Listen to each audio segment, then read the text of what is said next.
Kami sudah melaporkan di hari Artis ibu kota Rizal Gibran sekaligus korban dan pelapor atas kasus investasi bodong produksi tisu wajah mengapresiasi atas tertangkapnya pimpinan perusahaan multilevel marketing MLM investasi bodong yaitu Kamal Taracan.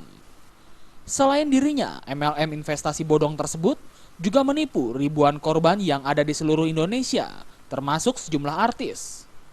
Para korban mengaku dijanjikan keuntungan yang berlipat ganda dari penjualan tisu wajah dengan menginvestasikan dananya kepada tersangka. Ditaksir dana miliaran rupiah telah masuk ke dalam rekening tersangka dari korban penipuan investasi produksi tisu wajah ini. Saya dijanjikan senilai gaji operasional, ya sudah, sebenarnya nggak berlangsung lama, saya cuma bekerja dalam 1 bulan, di bulan Maret itu saya sudah berhasil merekrut beberapa relasi-relasi klien untuk berjoin, tapi setelah itu kok mulai ada kejanggalan-kejanggalan, saya ditanya oleh klien-klien saya, mana nih, ini sudah lebih dari 41 hari, sesuai dengan kontrak, kok produksinya belum ada, begini-begini, ya udah mulai ada ini kesimpang siuran, udah mulai ada kejanggalan-kejanggalan lah.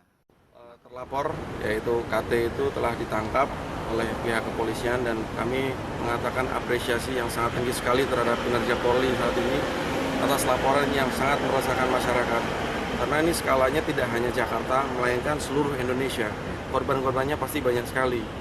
Sedangkan dalam penyidikan dan laporan kami, akhirnya polisi menetapkan ada beberapa pasal berlapis, yaitu pasal 345 Undang-Undang Money Laundry, pasal 10 Undang-Undang Perdagangan, 372 dan 378.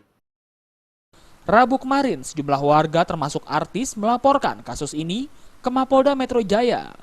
Selain Rizal Gibran, artis yang ikut tertipu, yakni diantaranya Nana Khairina, pesinetron ini bahkan dipekerjakan sebagai public relation di perusahaan bodong tersebut.